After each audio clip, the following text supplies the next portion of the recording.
What is up, Nerf Nation? I'm Naptown Nerf, and this is my loadout. Okay, guys, this is my HvZ loadout.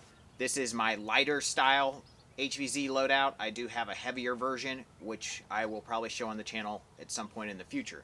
But this is my light style loadout. It is more of a medium style class loadout, but this is my lightest that I feel comfortable running, and I feel very good about this loadout. So, let's start from the toes and work our way up. Most important thing is comfort. Wear very comfortable shoes. You want something that you can move in quickly and easily and stay comfortable throughout the day. So a good pair of running shoes is very important. Also very important is comfortable clothing.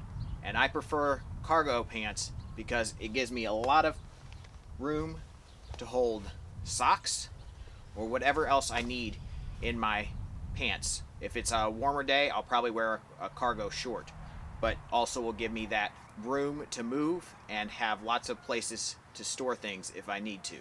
Moving up, I have a tactical vest by Condor. It is a Molly style tactical vest.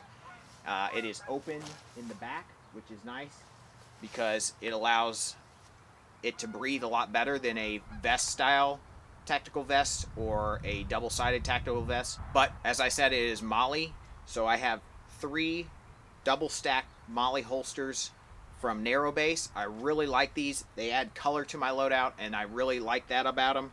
They hold my magazines in really, really well, and they do not flop around very much. I can run really quickly and have no issues. It is really nice and secure, even though I'm running very large magazines. The magazines I'm running are 22 round worker magazines. That gives me 154 darts to blow away all those zombies. I feel like that's a really good number of darts to have on hand loaded at one time.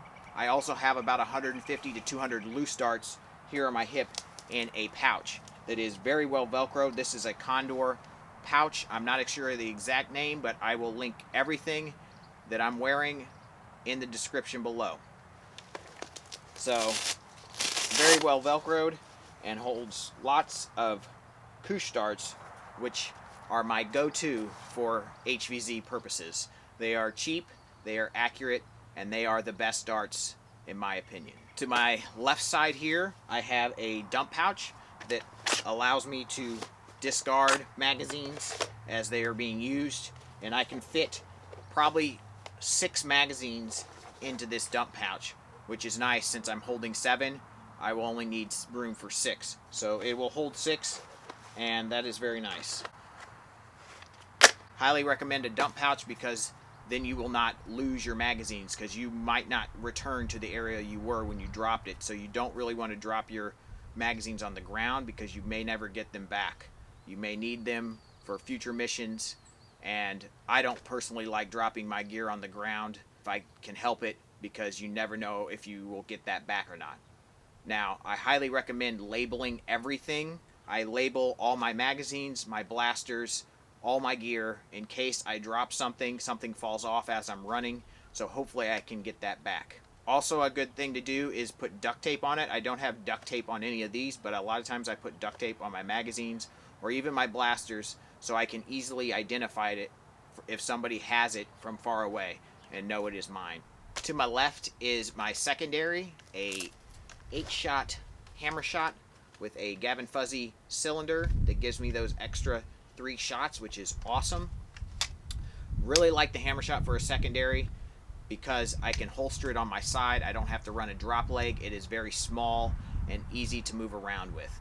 Very easy to reload considering it's a front loading blaster. I don't have to have extra magazines or anything for this blaster, and just really, really like the hammer shot. It is a great secondary for HvZ.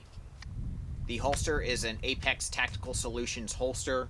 I believe that's their name. They've changed it a few times, but I'll link that in the description. They have great holsters for all types of blasters, and I really, really like this one. I can actually locate this one pretty much anywhere I want, considering it is double-sided, so if I wanted to locate it on my right side, I could do that also. It's got a snap, so it's very in Velcro here, so it Velcros. You can unvelcro it and then unsnap it very easily to get the blaster out very, very quickly. So I really like that.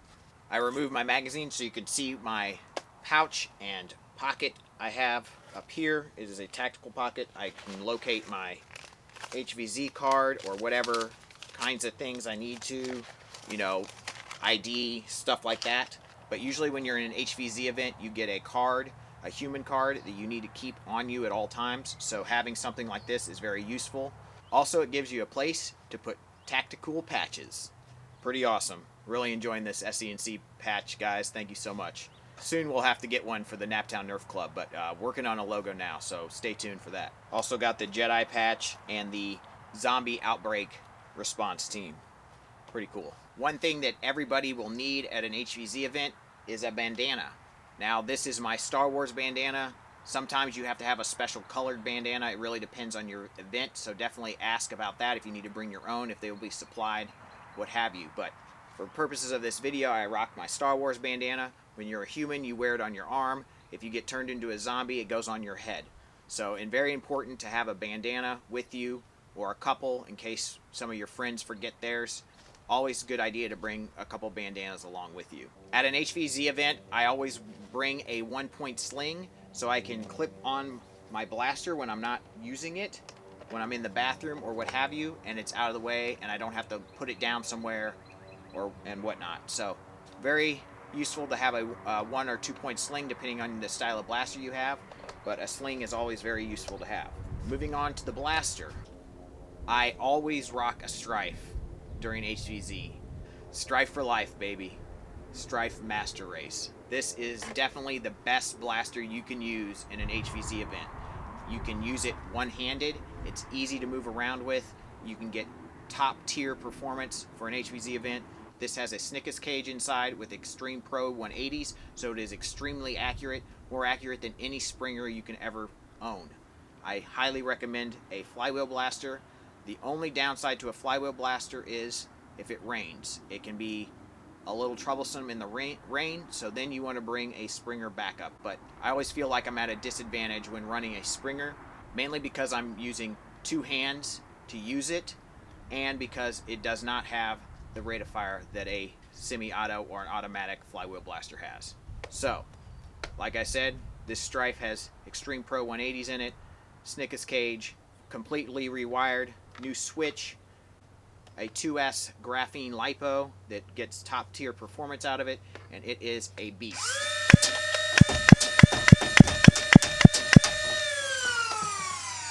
Super accurate, and it is definitely my go-to blaster, this or something similar to it. This has a Gavin Fuzzy mag release, which makes it really easy to unload and load my blaster, so it's very, very quick, which is very important for HvZ. You want to be able to unload, discard, bring back, and load, and be ready to fire very, very quickly.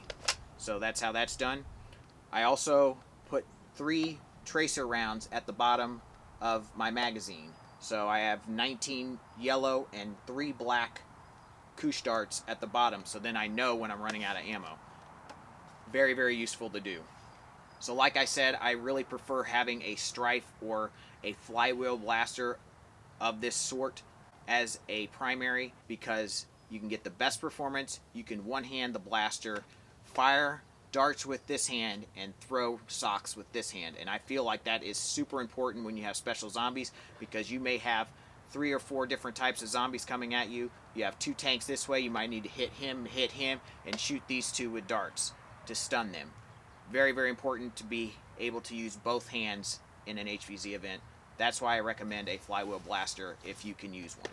Now, if I am not using my Strife and it rains, or for some reason I have to move to a Springer style blaster, I will run an EAT usually. Sometimes a long shot, but an EAT is always a good Springer backup. It is also very easy to prime and fire. I like that about it, and I love this 3D printed solid stock. Very, very comfortable, and gives me actually room to hold another magazine in the back, so I actually could run 8 magazines if I want to. You can get pretty darn good performance for an HvZ event out of it with a blasterparts.de kit, which I have installed here. It has, I think, a 9 kilogram spring, so very, very beefy, and works very, very well. So when I have to use this, this is what I go to, but I do feel at a slight disadvantage because it is hard to prime this blaster and hold a sock at the same time. And usually I always have a sock in hand at an HvZ event, so I can toss it at a tank whenever I need to. So keep that in mind. So thank you guys so much for watching. I know this has been a very requested video. I'm glad I finally got it out to you. I will be doing a Sambo style loadout also in the near future, so look forward to that. I appreciate your viewership. Think about subscribing if you're not subscribed. If you would like to support this channel even more, check out my Patreon in the description box below. It would be greatly appreciated. Anything you could donate helps the channel tremendously, so think about donating to that. And thanks for watching. Peace, guys.